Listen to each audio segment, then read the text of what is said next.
मध्यकालीन भारत के प्रमुख ऐतिहासिक स्रोत। ये जो टॉपिक है जिस पर हम बात करना चाहते हैं, ये बीए पार्ट सेकंड के इतिहास के फर्स्ट प्रश्न पत्र का पहला टॉपिक है।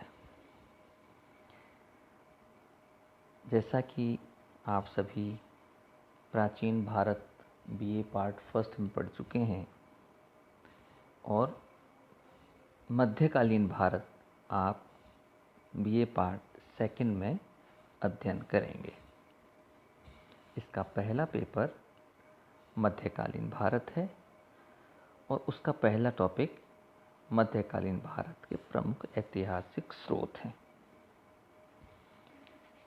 जैसा कि आप सब को विदित है कि भारत का इतिहास जिस रूप में हम आज पढ़ते हैं, इस रूप में यह इतिहास कभी नहीं लिखा गया था।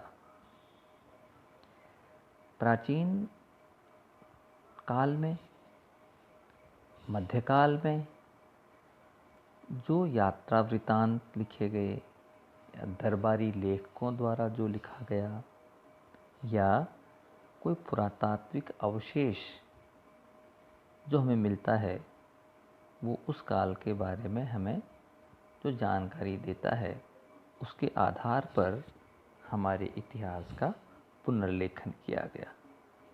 इसलिए हम कह सकते हैं कि Indian history is a rewritten history, पुनः लिखित इतिहास है। ये बड़ी सुखद स्थिति है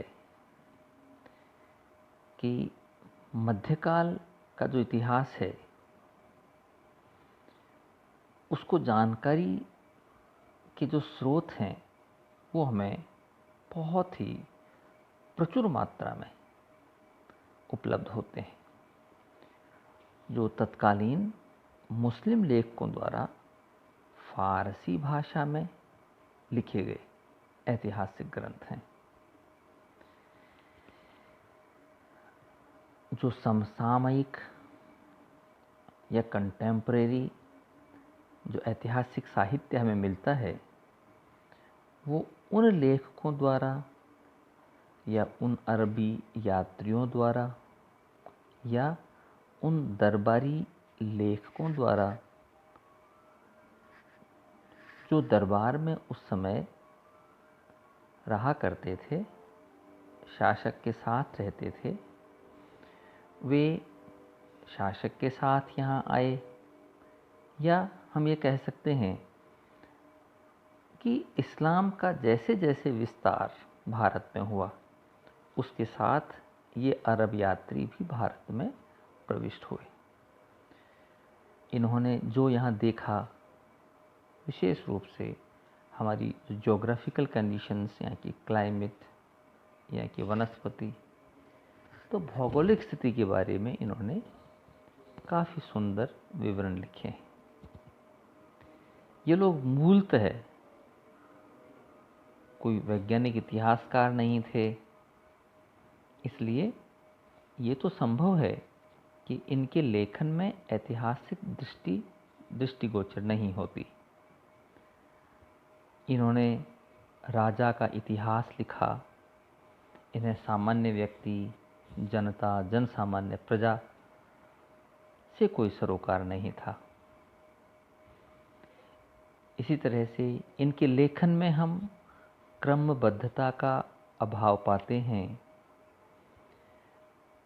इसमें शासकों के कार्यों का अतिशयोक्तिपूर्ण वर्णन किया गया है। इनमें अस्पष्टता भी है। तथ्यों का स्पष्ट उल्लेख कई लेखक नहीं कर पाए हैं। बहुत सारी कमियां इस लेखन में दृष्टिगोचर होती हैं, लेकिन फिर भी ये जो सोर्सेज हमें मिलते हैं, ये काफ़ी प्रामाणिकता लिए हुए हैं, क्योंकि ये समकालीन लेखकों द्वारा लिखे गए थे। इसलिए यह आवश्यक है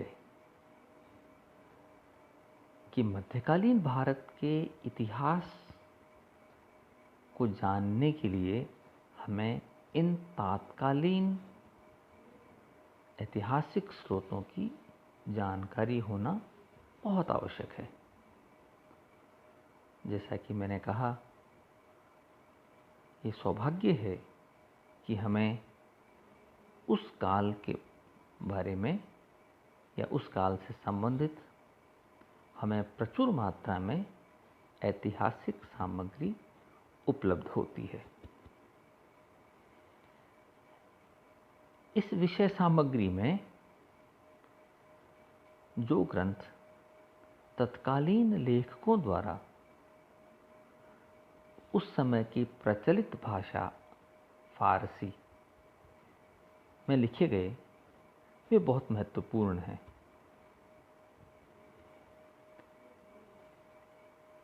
इन लेखकों द्वारा ये जो ग्रंथ, ऐतिहासिक ग्रंथ जो लिखे गए, वे समकालीन शासकों के आदेश पर लिखे गए या खुद की हैसियत से लिखे गए। मुस्लिम लेखकों के अलावा हमें ऐसे कई विदेशी यात्री भी मिलते हैं जो इस काल में भारत आए। इन यात्रियों ने अपने भारत में रहने के दौरान जो देखा, जो अनुभव किया, उसका उन्होंने अपनी ट्रैवल रिकॉर्ड्स में, यात्रा वृत्तांतों में उल्लेख किया है। विदेशी यात्रियों के इन यात्रा वृत्तांतों से भी हमें उस काल के इतिहास के बारे में महत्वपूर्ण जानकारियां प्राप्त होती हैं। ये जो सामग्री हमें मिलती है, इस सामग्री को अध्ययन की सहूलियत के लिए हम दो भागों में बांटते हैं।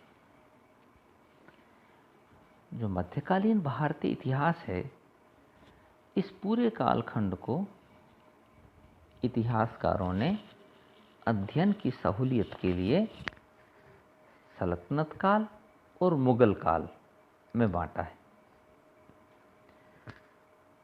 जो हमें उपलब्ध सामग्री है वो भी इन दोनों कालों में फैली हुई है। तो अध्ययन की सहूलियत के लिए जो सोर्सेज, जो स्रोत सल्तनत कालीन शासकों से संबंधित हैं, उसमें हम कह सकते हैं गजनी है, अरब, अफगान्स, जैसे गजनी, गौरी, दास वंश, गुलाम वंश हम जिसे कहते हैं, खिलजी वंश, तुगलक वंश, सैयद और लोदी वंश।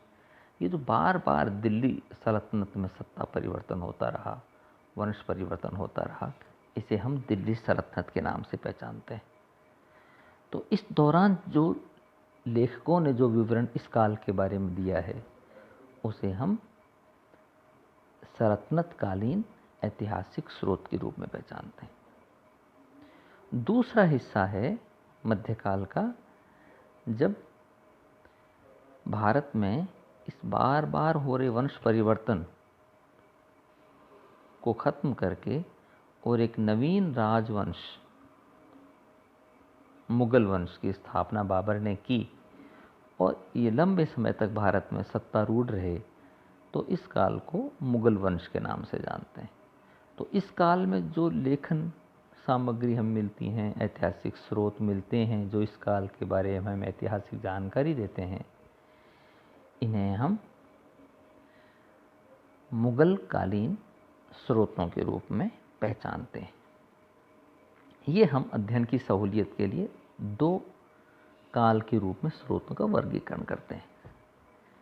इसके अलावा हम कह सकते हैं कि भी तत्कालीन मुस्लिम लेखकों द्वारा कौन से रचित ग्रंथ हैं, उस रूप में वर्गीकरण किया जा सकता है। एक वर्गीकरण जो कुछ इतिहासकार करते हैं वो विदेशी यात्रियों के यात्रा वृत्तांत कौन कौन से हैं जो मध्यकाल से संबंधित हैं, उनसे भी हमें मध्यकाल के इतिहास के बारे में जानकारियाँ मिलती हैं। तो इस तरह से वर्गीकरण इनका प्राय इतिहासकार करते रहे हैं। पर जो प्रचलित स्वरूप है वर्गीकरण का अध्ययन की सहूलियत के लिए, हमारी सुविधा के लिए, वो हम मध्यकालीन भारत के प्रमुख जो स्रोत हैं उनको दो भागों में विभक्त करते हैं। एक तो सल्तनतकालीन स्रोत और दूसरे मुगलकालीन स्रोत। अगले वीडियो में हम सल्तनतकालीन ऐतिहासिक स्रोतों पर चर्चा करेंगे। Thank you.